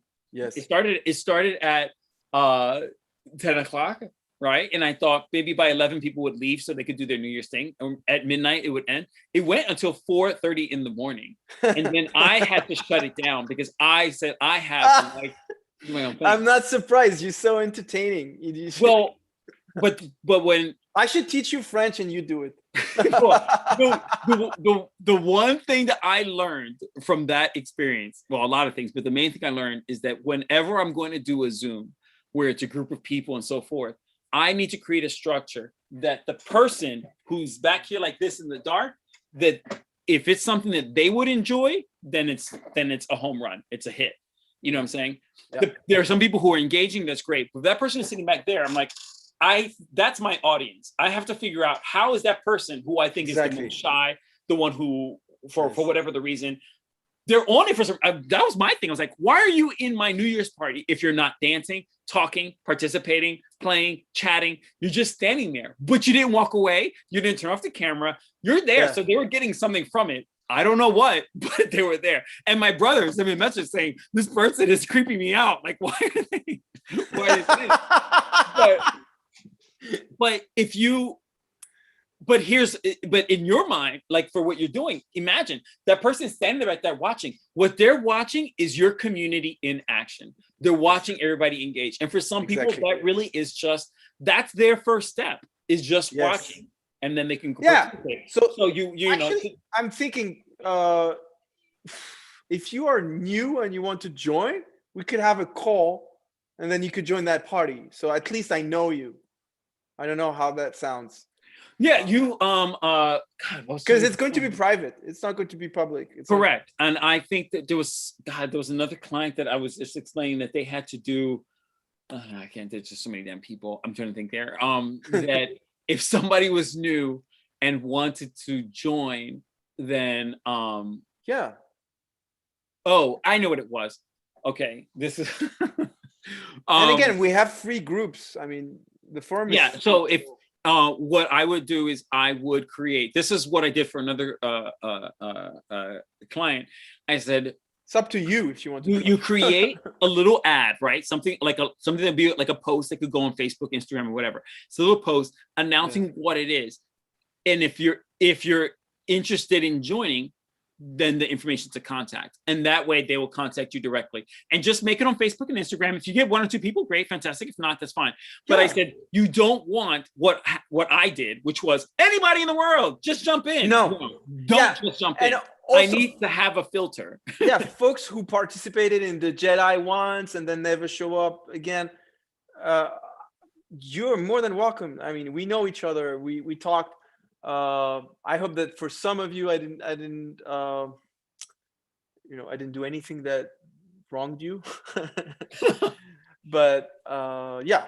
Well, for example, you have, remember that I know that there's that Facebook page that I was explaining to you, like it has like 5,000 members. Yes. And I was like, who are all these people? And I said, it's confusing, right? But on there, if you were to post something saying we're doing such and such, if you're interested in joining, contact me. And look, if you are an instructor yourself, you can join. You are welcome to join. The only requirement is to have a call with me and just to meet with me. You're more than welcome to join. You're an instructor, you have your own business and you want to join, I'm on your side. Okay. When you do this it's not a promo, it's not an ad, it's an invite. Okay. When you create this invite, you don't even say anything's a requirement. You don't even say, call me or talk to me first. All this invite is going to say, if you're interested in joining, let me know. And then you put the information for them to contact you. That's it. They are amazing instructors in the Facebook group, My French Community. I sometimes, watch what you guys post. And there's what's his name again? There's a guy, everybody who teaches French, beginner, intermediate, whatever. If you want to join, just let's have a call so that we can meet each other. Well, that's what I used to say. Like you understand that it's a call that you want out of respect for the people who are in the private group that are going to be joining. Out of respect to them, you need to screen who else is going to jump in. Sure, but the invite is certainly genuine and wholehearted, and then they just contact you and you just check with them and whatever. All of those who've already been with in any session or on the forum and they were not even in a session. Yes, I know that they can join. So they don't need a call. But on that Facebook group thing, you put it, but also you take this invite and you share that with all of the people who are coming to the thing, all of the old Jedis, new Jedis, all these people, they can share that post so that person will contact you to get the invite and all that as well. Everybody. So I might be somebody I'm a Jedi, I'm going to go, sure. But if I get this invite from you saying, pass this to anyone, if you know anyone else wants to join, have them reach out to me. If you know me and you're French and something interests you about my project, it's my project, but it's also the project of the folks who are in it, who are learning. My French community, if you're interested, just reach out and you are welcome to join. Yeah. So I think you if you come up with that invite, you put that on all of your platforms and so forth. I think that it can't hurt if you make the. And I would. This is something that at some point, because I know your Saturdays are very full, right? Yeah. But at some point this weekend, when you do this invite, I want you to think of it as this is the invite that I'm going to use every single month. You just change the date. But you'll always have this as an ongoing invite so that anybody else who wants to come in can go ahead and come in and join and so forth. Because guess what? On May 3rd, as you're about to close out, you're going to tell all who are in there, thank you guys, it was so much fun. And if you know anybody else and so forth, go ahead and look in the chat. They're going to put in the link for how to go ahead and contact me directly. Go ahead and share with your friends. This was amazing. I think we're going to be doing this every month. This is something that can really drive traffic to my French community. And what I want to drive is more than traffic, is more become the hero of your life, of your journey in French. Show up for your French, meet other people, speak to them in French, even friends. It's not just mastering the language, it's owning your destiny. It's yours. You decide how things are going to play out instead of just, oh, maybe this, maybe that, we'll see how it goes, blah blah blah. I'm just trying to put out there a frame that might foster that energy, that the energy of people being together in a journey in French, through challenges, through goals in small groups, and your feedback for that idea is also valuable. if you can give me one of the things that the founder of Netflix was saying is try to test your idea the fastest and the cheapest way, in the cheapest possible way. Right. So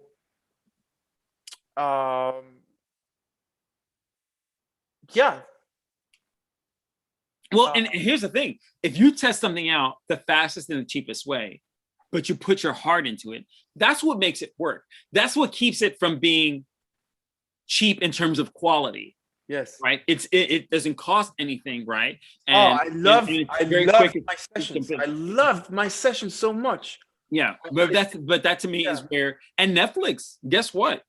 Netflix changed the whole thing for all of television and movies now too, that everyone's getting beat up.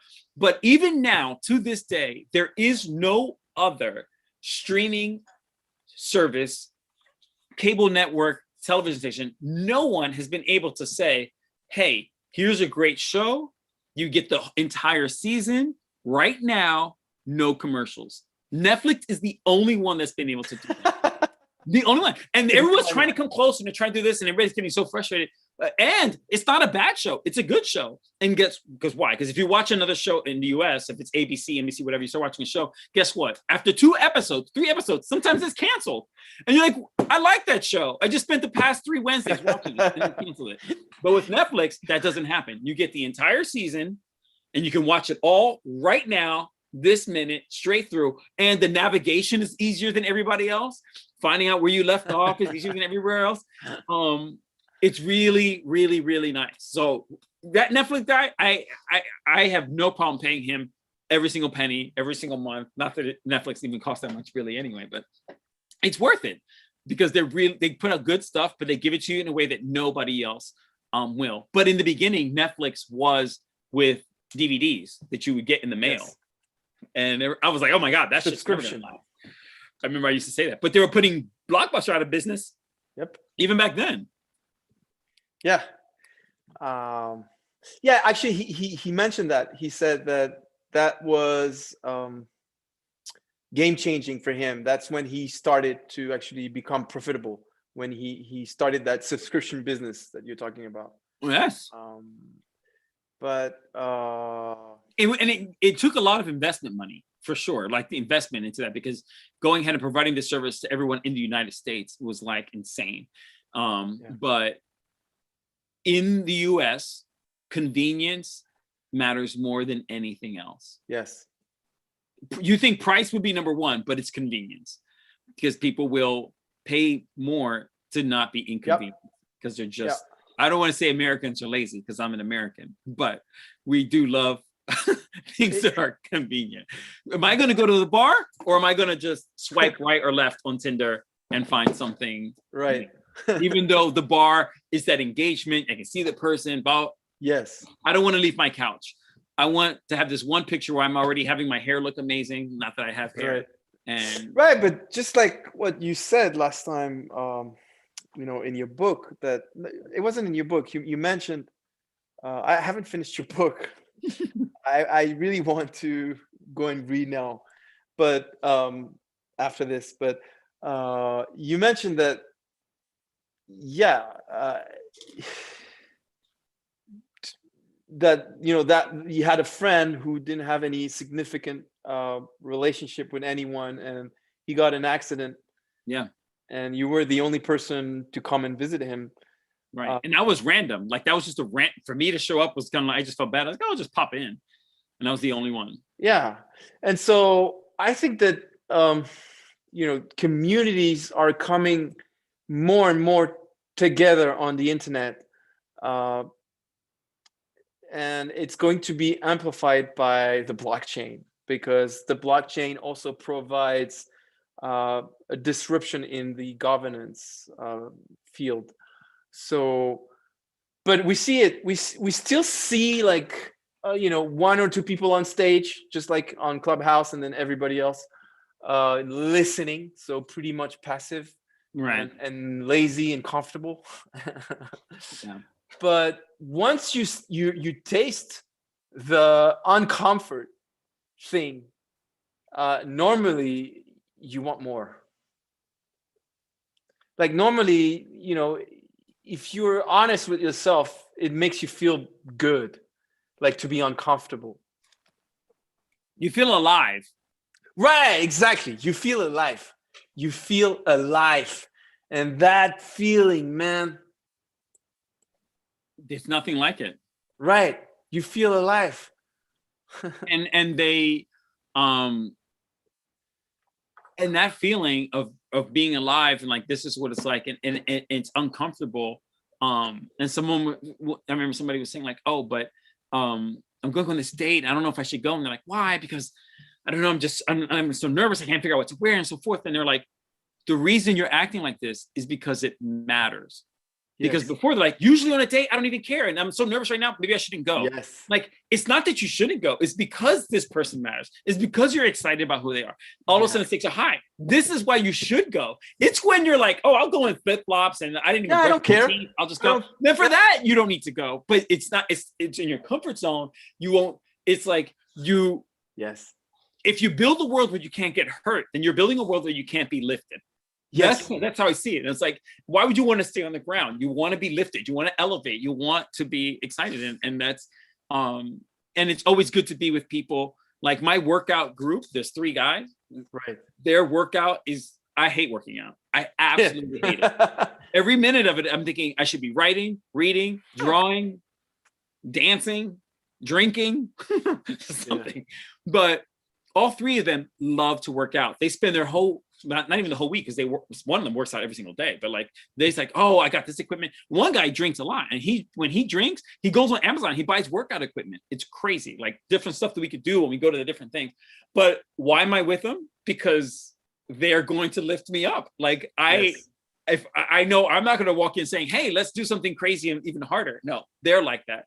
They lift up. And so I think that that's amazing. So you want to be around people who are going to push you, who are going to challenge you, and make you well-rounded. If you can't do it for yourself, there's some things I can do for myself, but then there's other things where it's like someone else is going to say, no, you really do need to have a better website. If I'm explaining that to someone, you need a better website, and that person's like, oh, it's not that important. But eventually they learn. Everyone has their own thing. I didn't get that last part about the website. But well, yeah, I understood. Like, I mean, well, you and I spoke about your website when we first met, and I was just like, your website is. I didn't have one. Yeah. basically. Well, it was the French conversations dot online. That Yes. was kind of a website, I guess, right? Yes, WordPress, yeah. WordPress, yeah. But sometimes and what I've learned with you is that it isn't a question of whether you think something is a good idea or bad idea, whatever, and trying to convince you, is that it just shows like, hey, if we do this, then these are the other things that can be done with it, right? And just if once you see it from a different perspective, then you get on board. I mean, that one time I told you about that party about you can just invite a bunch of people. You're like, oh, I'm gonna do that, and I was like, oh my god, I didn't even pitch it to you, and you were like, yeah, I like that. I'm gonna do it, and here we are now that it's happening. And I was like, wow, most people have to like really like push and push and push for them to take the idea, but you were just like, oh yeah, that's exactly what I mean, we were talking about this, that there's so much value in your community.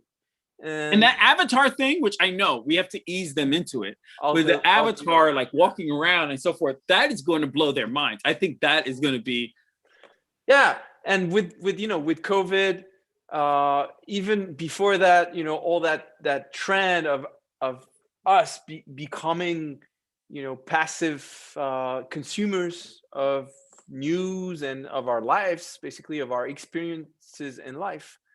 I think we're entering that new era that people want more interaction because they understand the value there is there, and not only consuming the tips of the expert, but also becoming your own hero, making an effort, and by being uncomfortable, starting to become, to take that it becomes your identity, right. like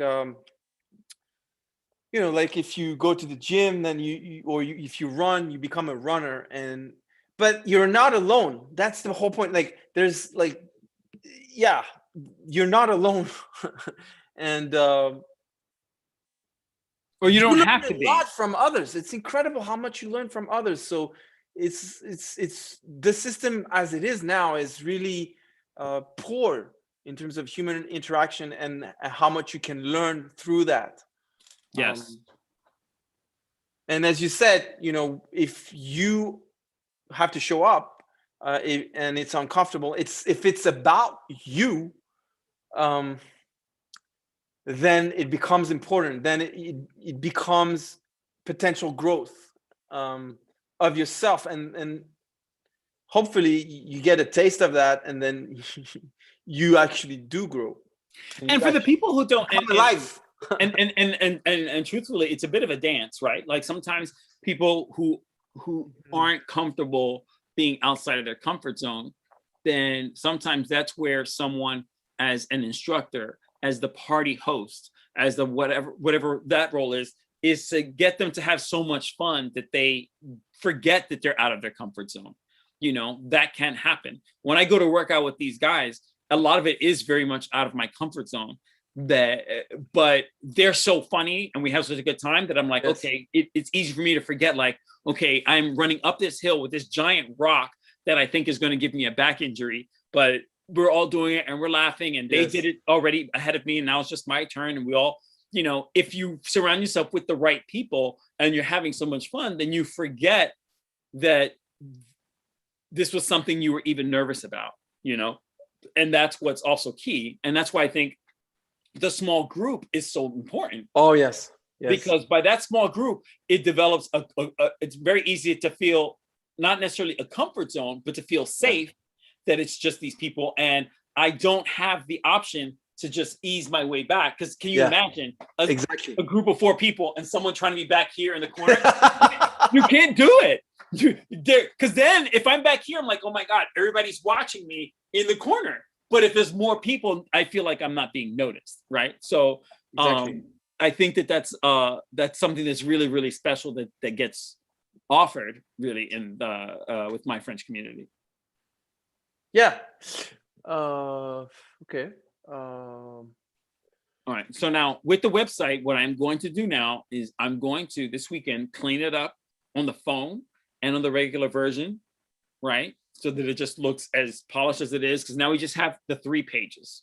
We'll just go with that for now with the 3 pages. Bit by bit, we can add to it. The bio. Right. So the 3 groups are the baby wires, who are A1 plus A2 plus in French, so beginners. The rubies, who are B1, B2, and the Jedis, who are B1 and above. Right, and I thought that was interesting. I liked that you really liked. I don't know if it was your idea or you got it from somewhere, but either way, it doesn't matter. But beginners, intermediates, and independents, I thought was really, really smart. I was like, did you come up with that? So I actually had a call with Miki. If you hear me, Mikey, he's actually alumni from me from the Art MBA. He's just in the community. We had a call, and his job is actually to build professional website that you need like a big budget, let's say, for bigger organizations. You know, he does all the the coding probably and everything. Yeah, he does, you know, some website you need for them to comply with regulations, and handicaps, for example, have to be able to go through the website. He's got all these, like, it's really, really, you know, professional. Yeah. And he gave me a feedback. He just gave me a feedback, and he gave me some homework. I need to read a book about how to tell a story. So many stuff to do, but basically, from somebody who's new, the way we've put it, you and I, wasn't so clear, and so I just put it in simple terms, like immerse yourself in French in small groups. Everybody can understand that. Yes. And immerse is a word that I know that you really loved a lot, because immerse means that you're not going to be a passive, you know, participant, that you are going to be actually like in it. And the small groups is key, because some people aren't in any kind of group, they just listen to a recording, or you get thrown into the with a bunch of other sheep, and it's just like you and 20 people, and even if you want to be active, you can't, just because of the sheer numbers of the group. So it's a different experience, definitely. So I think that's that's great. I love that you put that for beginners, intermediates, and independents, because to be an independent, it suggests advanced, but you don't have to be advanced, right? But you know, they'll figure that out if they try to go in and do their thing. They'll see. But they do have, like, you know, lots of stuff that I post for them, and we have a session where I'm in the session, so they're independent, but they also get to interact with each other and with me. Yes, they still get some Rapha. For sure. Okay, and then now what was not on the website, the one page that's not there anymore, is the schedule. Did you not want that to be on there anymore? Well, because it's confusing for folks. I think they already have the schedule per group, so there's really no need for that anymore. Well, I guess that's true. Yeah. That makes sense. Because the Ruby, it's a lot of information to decipher. If you're a Ruby, you only want to see the Ruby schedule, and it's pretty simple. If you're a baby wire, okay, so then with the I hid it. That's why. I saw it. Yeah, of course. I was like, you should have seen my face. I'm talking to one of my clients, and I'm like, well, just look at what he did with his website. And I'm like, wait, what happened? They're like, aren't you running this show here? What's going on? I was like, because I do all their website stuff. So they couldn't understand, like, well, what do you mean he changed it? How did he change it? And I said, well, he actually knows how hard it is. They don't want to know. I said, I wish everybody would go ahead and do it. But they wouldn't be able to handle it in there.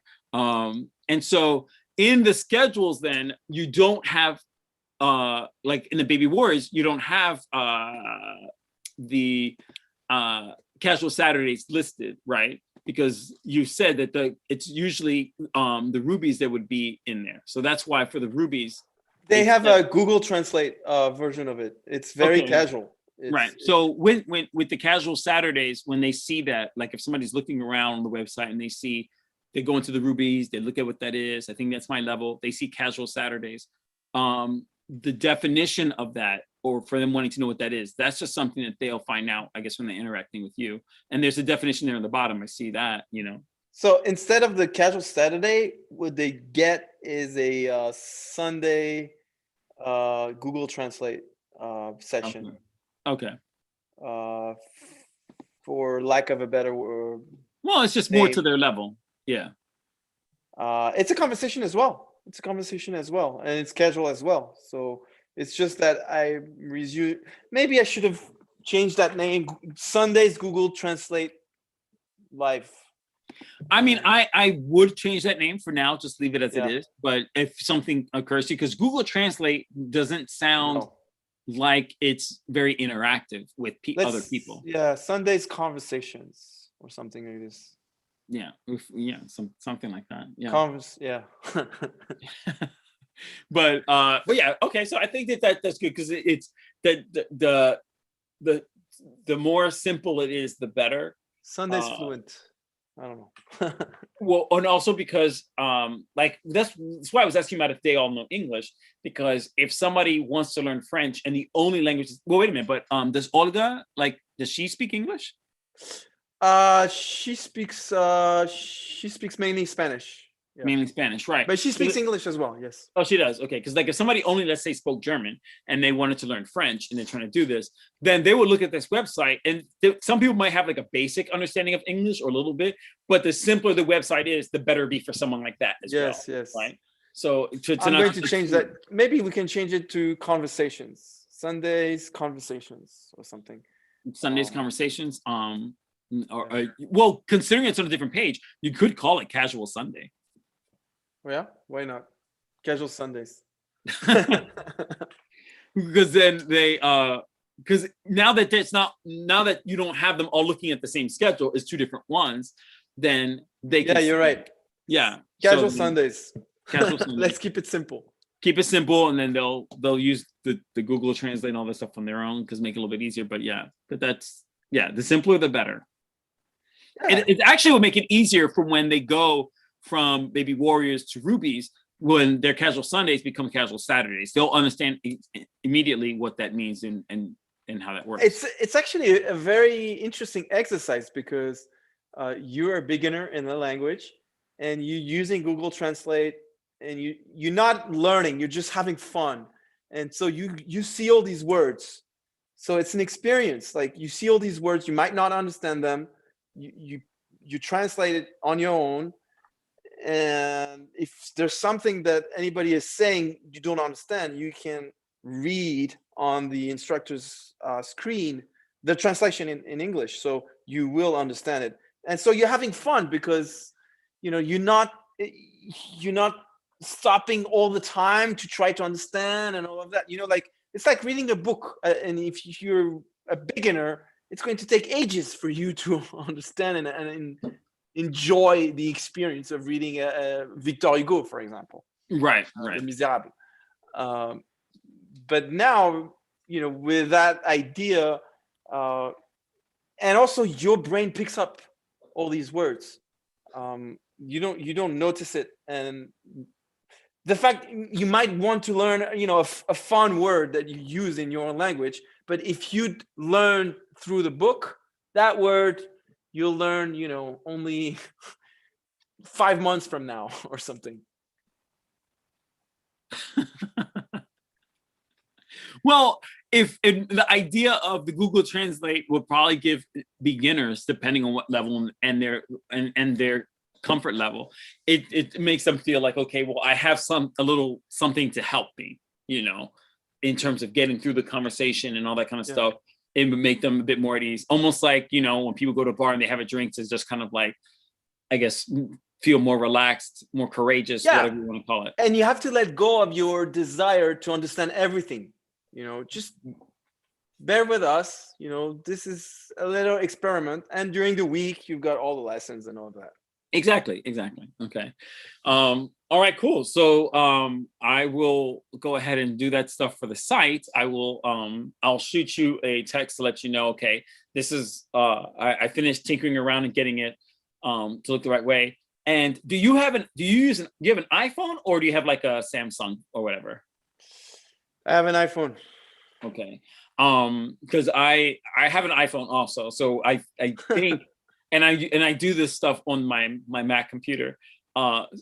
One of my clients, she was explaining, because I said, this thing looks weird on my phone, but then she showed me hers and it wasn't an iPhone. And she's like, no, but it looks fine on mine. And I was like, oh my God, please don't tell me that it's like one way for one or the other. So, Yes. but either way, I'll send you word, like, this is, I'm done. Take a look at it. Let me know if there's any corrections or anything needs to get fixed, something you like or don't like, blah, blah, blah. And then we can kind of take it from there. The promo that you want to put out for, no, I shouldn't say promo, the invite, I'm sorry, the invite for May 3rd. Yes. If you want me to take a look at that, also when you get that done, let me know. Okay. Or even if you don't want me to take a look at it, when it's done, send it to me, because I'll post it on my page too and invite anybody who might want to learn. Thank you so much. Yeah, absolutely. I'll show it to you before. Okay, good. Yeah, I think that'll look really, really. I mean, as far as, it's not however much time it takes, it's certainly a great investment, because, like I said, you'll use it every month. You just change the date out and see it.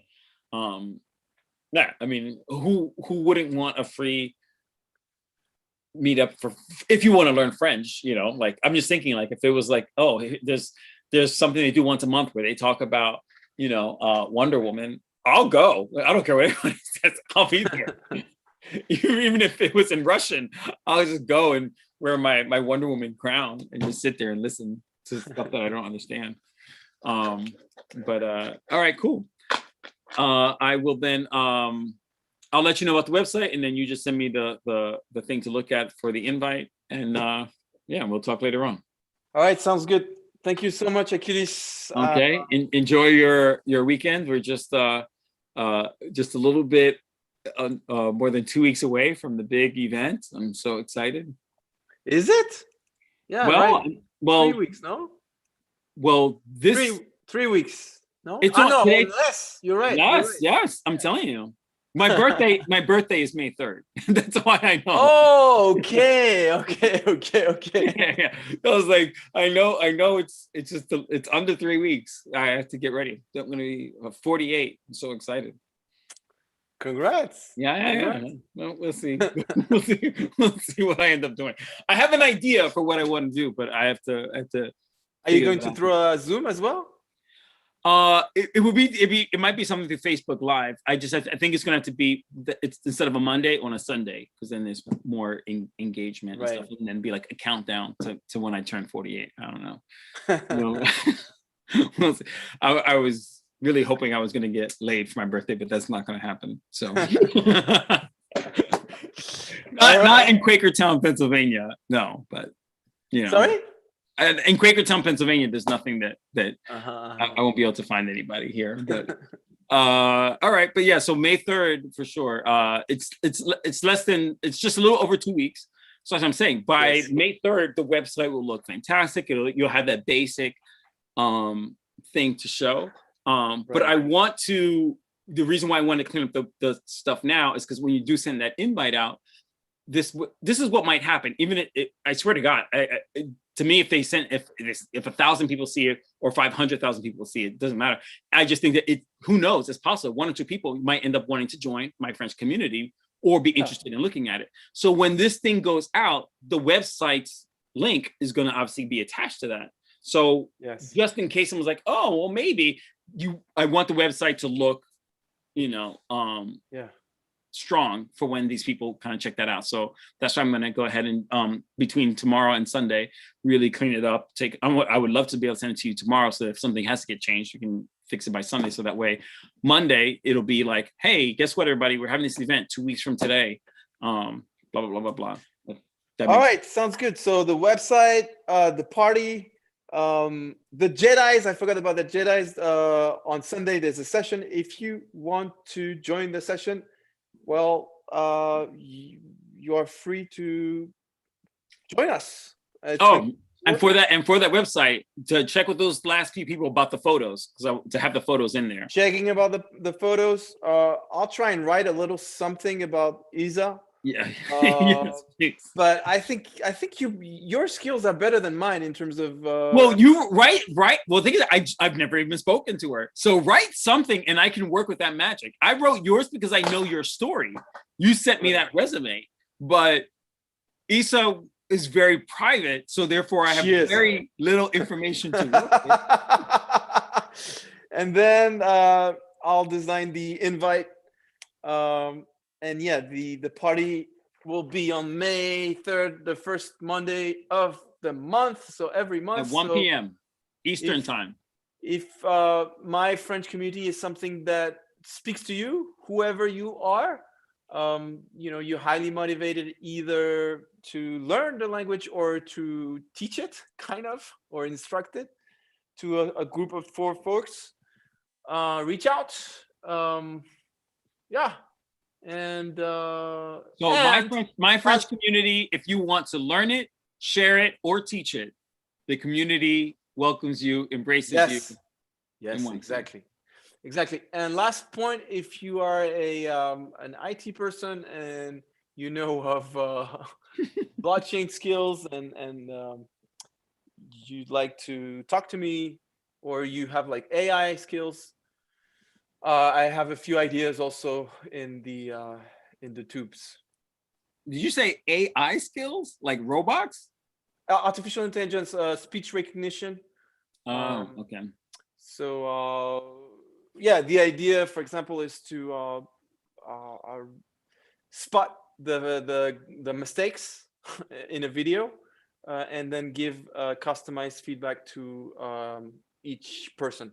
Oh wow! Okay. With pointing them to where they can go to revise their grammar, their vocabulary. Even maybe why not create small exercises they have to do. Okay. Yeah, that's the AI. And for the blockchain skills, I actually applied to Stacks, an accelerator that funds startups on top of a blockchain called Blockstack. I'm very early stage, but I'm happy to discuss with folks over there to know what they think about the project, if it makes sense business wise. I know there's very prestigious investors and VCs over there. The idea is to create a forum that is user owned and some sort of dynamic for instructors and learners to interact in a way that it's a win-win for everybody, using smart contracts and stuff like that. Okay. Wow.